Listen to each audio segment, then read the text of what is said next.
विष्णु शर्मा हमारे सहयोगी जुड़े हुए हैं जयपुर से। और जहां पर विष्णु, अगर बात की जाए तो राजस्थान में 7 सीटों पर उपचुनाव हो रहे हैं। ऐसे में जिस तरीके से उपचुनाव को लेकर दम भरा जा रहा था तमाम पार्टियों के द्वारा, ऐसे में काफी दिलचस्प ये चुनाव नजर आए। उपचुनाव को लेकर क्या मुद्दे हैं लोगों के बीच में, और अभी फिलहाल मतदान प्रक्रिया शुरू हो चुकी है तो लोगों का मतदान केंद्र पर आने का सिलसिला भी सुबह से देखा जा रहा है। ऐसे में माहौल जानने की कोशिश कीजिएगा।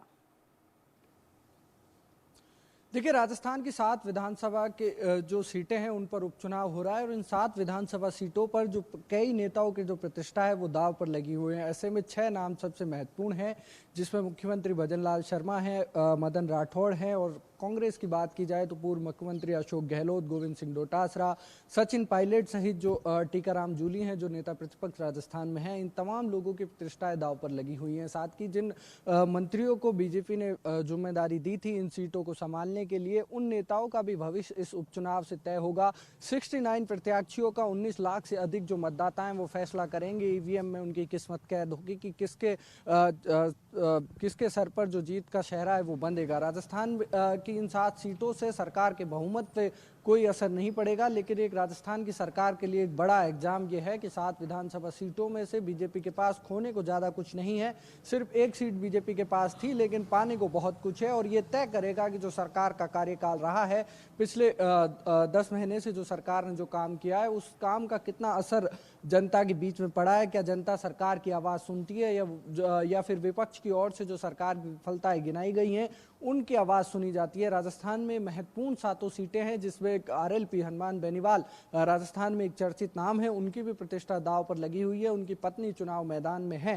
राजस्थान की विधानसभा में हाल फिलहाल आरएलपी का एक भी कैंडिडेट नहीं है, क्योंकि हनुमान बेनीवाल चुनाव जीते थे, लेकिन वो बाद में उन्होंने सांसद का चुनाव लड़ा और उन्होंने विधानसभा की जो सदस्यता से इस्तीफा दे दिया था। फिर से उनकी जो पत्नी है वो चुनाव मैदान में है। इन 7 सीटों पर भले ही सरकार के बहुमत पर असर ना पड़े, लेकिन इतना असर जरूर पड़ेगा कि राजस्थान में जो मंत्री हैं, जो नेता हैं, जिनको जिम्मेदारी दी गई है, उनका भविष्य इन चुनाव परिणामों से तय होने वाला है। क्योंकि एक दौसा की अगर सीट की बात की जाए तो दौसा में जो किरोड़ी लाल मीणा है, उनके भाई जगमोहन वो चुनाव लड़ रहे हैं, वो भी महत्वपूर्ण सीट मानी जा रही है। खींवसर की सीट है वो भी महत्वपूर्ण है। तमाम सीटों का जो गणित है वो कहीं ना कहीं दोनों पार्टियों की ओर से पूरा दमखम दिखाया गया। बीएपी एक पार्टी है जो भी वो भी चुनाव लड़ रही है। कांग्रेस इस बार अकेले चुनाव मैदान में है, क्योंकि कांग्रेस ने जब लोकसभा चुनाव राजस्थान में लड़ा था तो बीएपी और आरएलपी सहित तमाम पार्टियों के साथ गठबंधन करके चुनाव लड़ा था, लेकिन अब कांग्रेस अकेले इन 7 सीटों पर चुनाव लड़ रही है। अब ऐसे में देखना दिलचस्प होगा कि राजस्थान की जनता किसकी आवाज़ सुनती है। क्या विपक्ष ने जो सरकार की विफलताएं गिनाई हैं उनका मुद्दा चलता है, या फिर जो सरकार की ओर से लगातार कहा जा रहा था, मुख्यमंत्री भजनलाल शर्मा सहित तमाम जो बीजेपी के नेता हैं उनकी ओर से कहा जा रहा था कि चुनाव का मुद्दा सिर्फ विकास रहेगा। और ठीक है विष्णु, आएंगे आपके पास। और फिलहाल रुख कर लेते हैं हमारे सहयोगी रितेश का, जो कि सुबह से लगातार बात कर रहे हैं मतदाताओं से और ऐसे में जानने की कोशिश कर रहे हैं मुद्दे।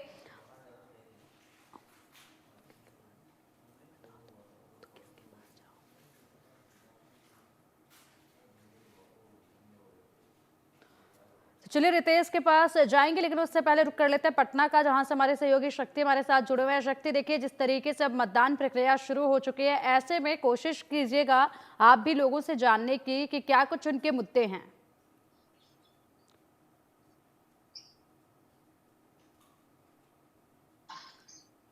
शक्ति, आपकी आवाज नहीं आ पा रही है।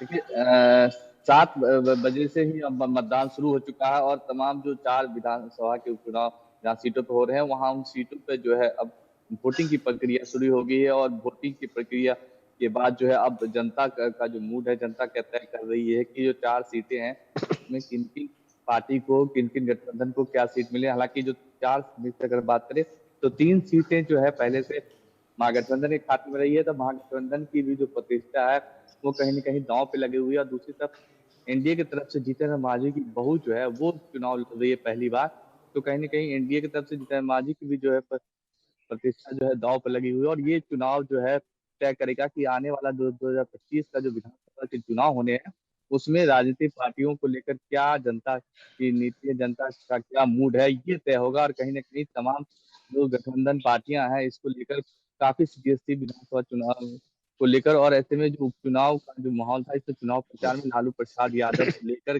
कई केंद्रीय मंत्रियों का दौरा हुआ था, लगातार जनसभाएं हुई थी, और मुख्यमंत्री नीतीश कुमार ने भी जो है लगातार इस चुनाव में को लेकर, जो चुनाव को लेकर उनका भी दौरा रहा था, काफी अहम है। और देखिए, आज की एक और अहम बात है कि आज ही प्रधानमंत्री नरेंद्र मोदी जो है दरभंगा आ रहे हैं। दरभंगा में बिहार को आज दूसरे एम्स के ठीक लिए है जो है वो शक्ति, देंगे। ठीक है, और आएंगे इसके आपके पास। और फिलहाल रुक कर लेते हैं गुजरात का, जहां से हमारे सहयोगी जतिन हमारे साथ जुड़े हुए हैं। जतिन, गुजरात में एक ही सीट पर उपचुनाव हो रहे हैं और ऐसे में यहाँ पर बनासकांठा पर ये चुनाव है, जो कि सीट कांग्रेस के पास पहले थी। ऐसे में क्या कुछ फिलहाल इस सीट पर मुद्दे जो है वो इस बार उपचुनाव के दौरान गरमाते नजर आए, और क्या कुछ तस्वीर अभी तक स्पष्ट हो पाई है?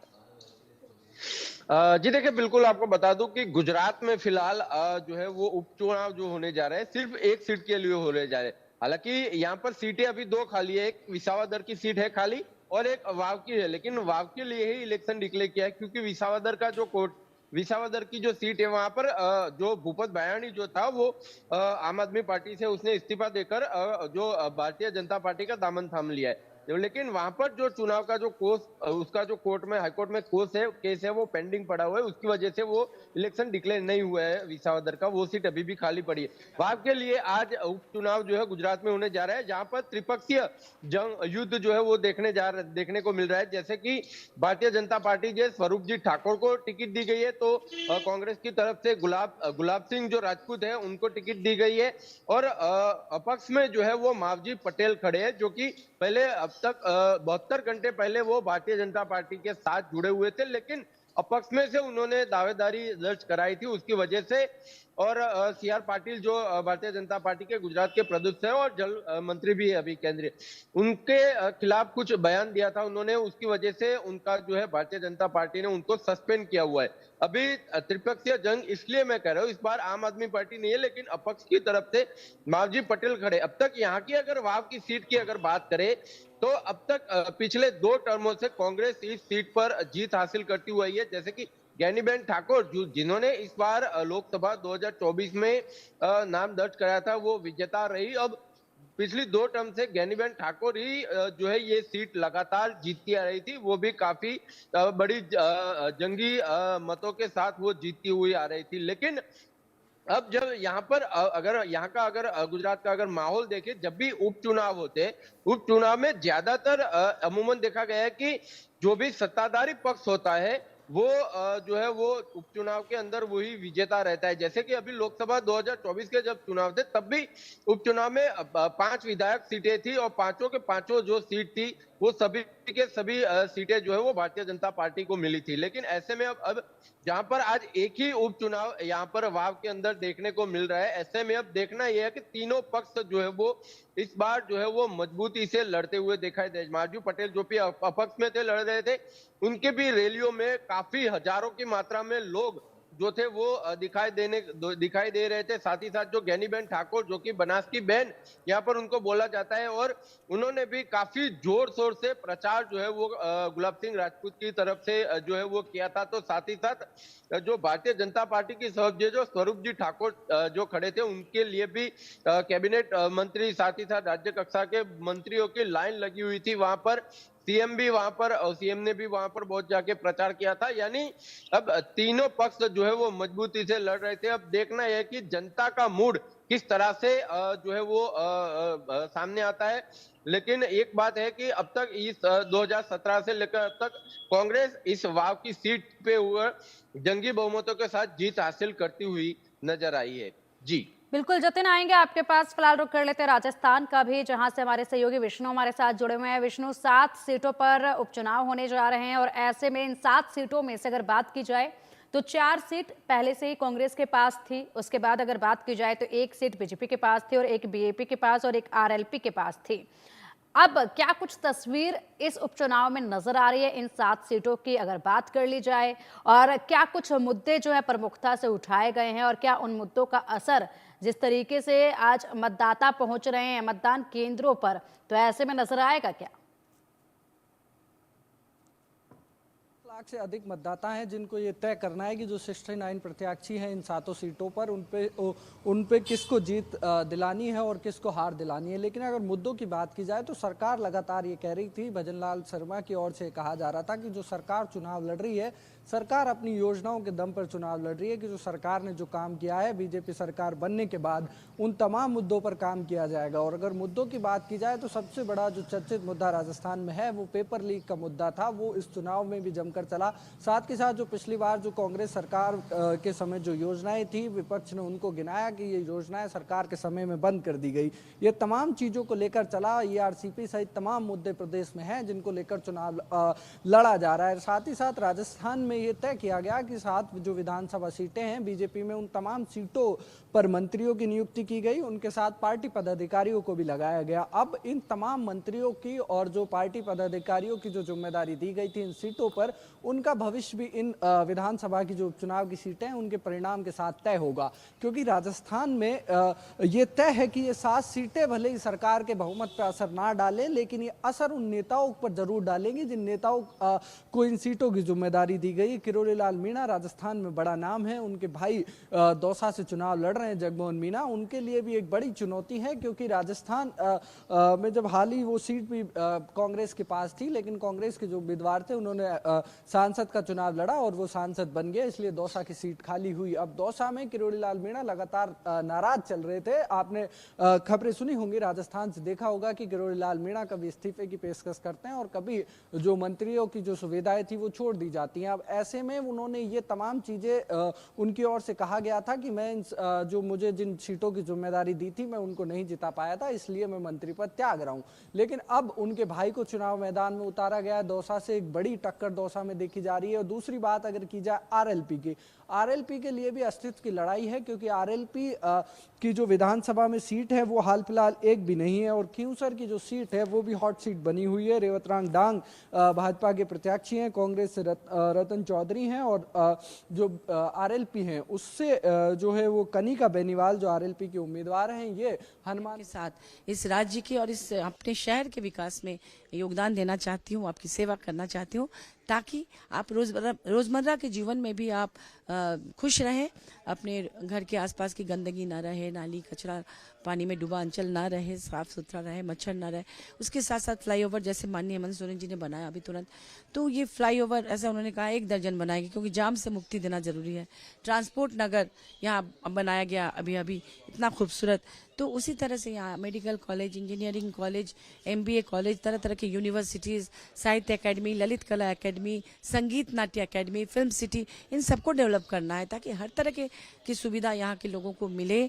और साथ ही IT सेक्टर भी मैं रांची में लाना चाहती हूँ। यहाँ मल्टीनेशनल कंपनी आएंगी तो हमारे जो युवा पीढ़ी के लोग, युवतियाँ, युवक घर छोड़कर पुणे, बेंगलोर, नोएडा वगैरह में जाने को मजबूर हो जाते हैं, अपने माता पिता से दूर, परिवार से दूर, वो अपने ही घर में, अपने ही शहर में रहकर इस राज्य के विकास में योगदान दे सके, उन्हें भी सुकून मिले। और हमारा राज्य जो कि यहाँ पर इतने मिनरल्स हैं जो पूरे देश को हम लोग सप्लाई करते हैं, ये इस राज्य को पूरे देश का नंबर 1 बनाने का सपना जो माननीय मुख्यमंत्री हेमंत सोरेन जी ने देखा है, उसे पूरा करने में हम अपना योगदान दे सके और युवा पीढ़ी भी दे सके। तो मैं चाहूँगी कि आप लोग एक बार मुझ पर भरोसा करें, एक बार मुझे वोट करें तीर धनुष छाप पर और 3 नंबर बटन दबाकर, ताकि मैं आपकी सेवा के लिए हाजिर हो सकूं। लगातार 6 बार के कहें कि विजेता है CPC जो आपके खिलाफ, इस तरीके को कैसे देखना? आप 3 बार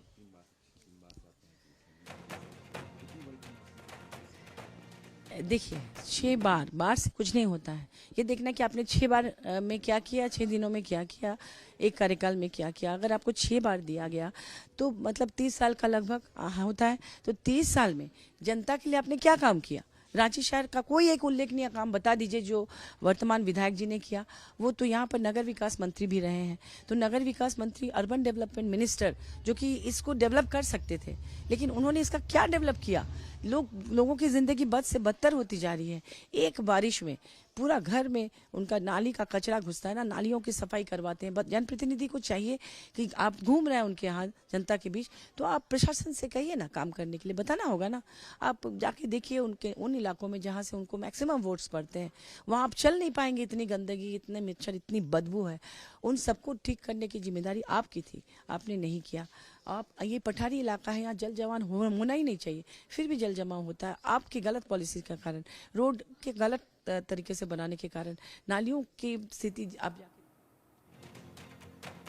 तो झारखंड में मतदान अभी जारी है और इसी के साथ साथ 10 राज्यों की 31 विधानसभा सीटों पर और एक लोकसभा सीट वायनाड पर भी उपचुनाव के लिए मतदान जो है वो जारी है। विष्णु शर्मा हमारे सहयोगी हमारे साथ जुड़े हुए थे। शुक्रिया विष्णु आपका इन तमाम अपडेट्स के लिए। जतिन आपका भी शुक्रिया इन तमाम अपडेट्स के लिए।